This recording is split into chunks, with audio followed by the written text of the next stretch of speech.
Hello and welcome to Two Car Pros. Today we are going to be taking a look at how to replace the brake pads and rotor on a Chevrolet Sonic from the year of 2012. Let's go ahead and get started. I forgot to show taking the wheel off, but it's a really simple procedure. You just need to break the lug nuts loose while they're on the ground with your tire iron, and then you take them off as soon as the vehicle is jacked up in the air. If you need a great tutorial on how to safely jack your vehicle up in the air using jack and jack stands, there is a clicky above in the card that'll take you to a great video we did in the past on that.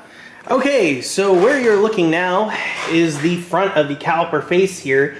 We need to remove these two 10mm bolts in order to remove the caliper.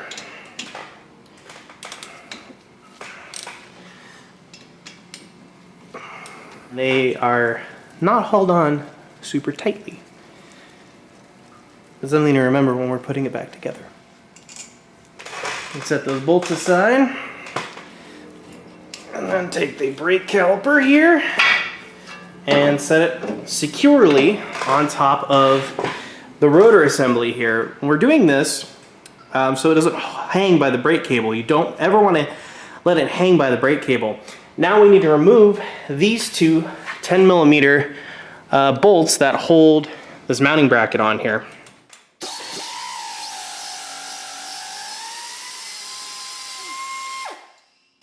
There's one.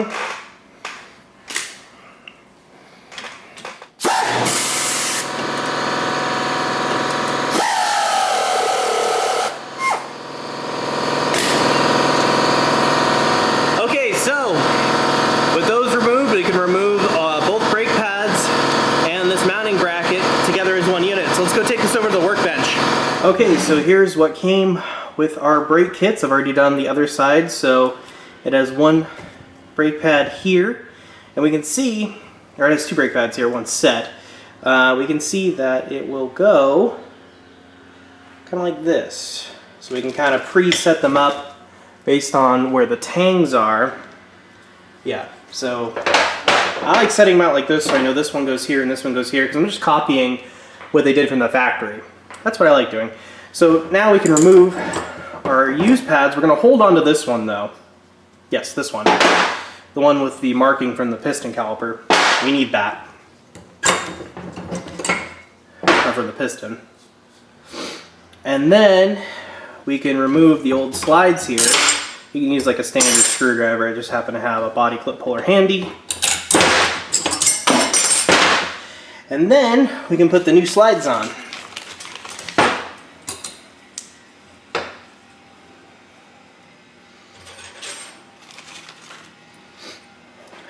Link is down below in the description to a set that will work with this car, brake pad set that will work with this car. So if you're really confused on which one to get, I made it easy for you. Now the next thing we need to do, if these are not sliding well, and these are definitely not, is when you pull the slides out and clean them off so they're nice and sparkly. And then we can get a dollop, not a ton, of grease on there. I'm just using some valvoline synthetic general all-purpose brake grease. Put that on there and then replace them. It's important to know which one goes where, because you can see that one kind of has like a black plastic guide on it, but this one doesn't. I noticed that when I was doing the other side. So just make sure you're getting the right one in the right hole. You can see that has much better bounce back than it did previously, which is what you want. So we got to clean this one off too. Perfect. Get a dollop of grease, put it in the hole. And make sure that the boot is kind of seated over the fitting there. And you can see that this has much better bounce back and return. So that is fantastic. And then we can put the brake pads back in. Now, these have little tangs hanging off here, so you gotta go from the inside outward, and it's a little frustrating. So if you don't get it the first try, don't worry, because I didn't either.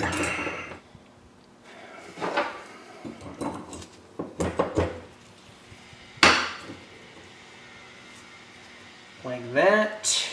Set that up. Okay, now this is ready to go back on the car, but we're not there just yet. We have another step to do. So the next thing we need to do is turn the brake caliper to a more workable position here, like that. And then we need to take our old brake pad, out one end like that, any large pair of channel locks. You could also use a large C-clamp for this too, if that's your fancy. And we're going to push the piston back into the caliper. Once you squish the piston back in the caliper, it looks like this, and we're ready for the rotor and brakes. Okay, so we can put the brake rotor back on, making sure we get that hole there for that Torx bolt. And we can replace that Torx bolt. There we go. Okay, so now we can replace our brake pad bracket here with those large, I believe they're 18mm bolts.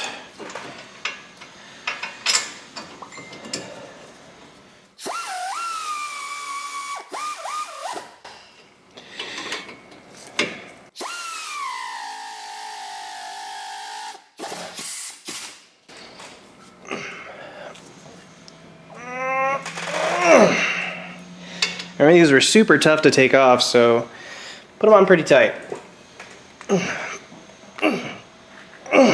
Perfect. Okay, so I actually had to recess the piston back in the caliper a little bit more. It wasn't going on, which is okay. And once it's at this stage here where it's kind of on, we can push the slides in and shimmy one side up and then the other.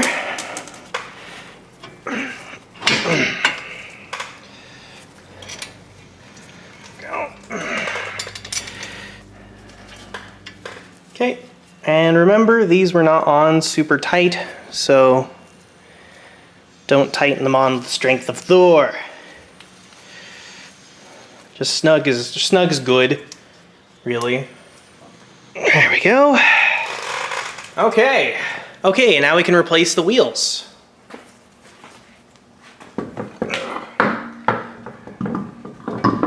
Luckily, these are pretty small wheels. They're pretty light. It's 19mm, in case you forgot on the lug nuts there. So what I'm doing is I'm putting the lug nuts on by hand in a star pattern, and then I'm going to hit them with my impact gun. If you don't have an impact gun, that's completely understandable. You can use a tire iron, you can use a breaker bar for this part, because I'm just kind of cinching this up here, and then once it's on the ground, I can torque these to factory spec in a star pattern. Whatever you're dealing with, tires, lug nuts, anything with a, bolt pattern like this, always a star pattern. Doesn't matter what you're doing. Always use a star pattern.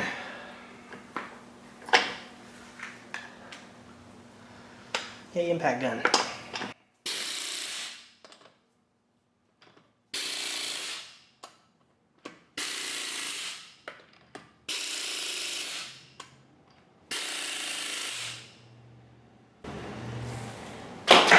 And there we go. Now we can let the car down and we can torque with the torque wrench.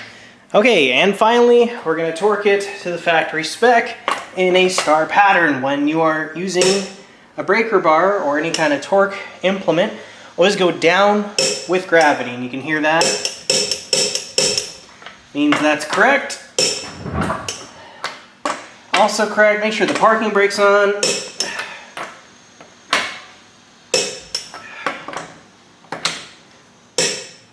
Perfect.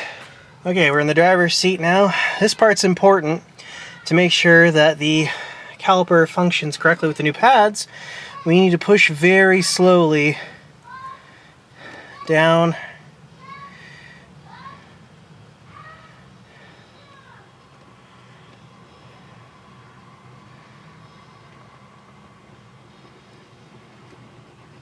Fully down and then fully back up. You don't want to go fast, you want to go slow, nice and slow. The slower the better.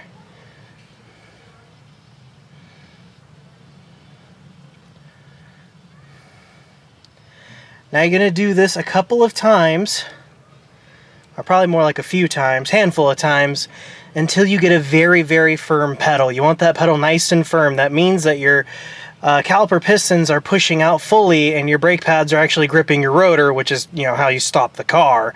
So keep doing that until it is a very firm pedal. So that's how you do a brake job on a 2012 Chevrolet Sonic. Before you click out of the video though, there is something I need to bring up. You need to break in the brakes, and what I mean by that is you have two brand new machine surfaces, so they're not going to meet very well, and if you don't break them in, you can get a glaze buildup on there, and your brakes might not work as well or even at all. So this is important. In addition to you know, pressing the brake pedal down and getting a firm brake, you need to break in the brakes like I said. How you do that is you go into a flat neighborhood, somewhere flat, make sure it's flat, and you get up to about 10 miles an hour and you come to a gradual stop. Do that 5 or 6 times and your brakes will be broken in correctly and they'll work perfectly. Thank you so much for watching. Make sure you're subscribed and I'll see you next time.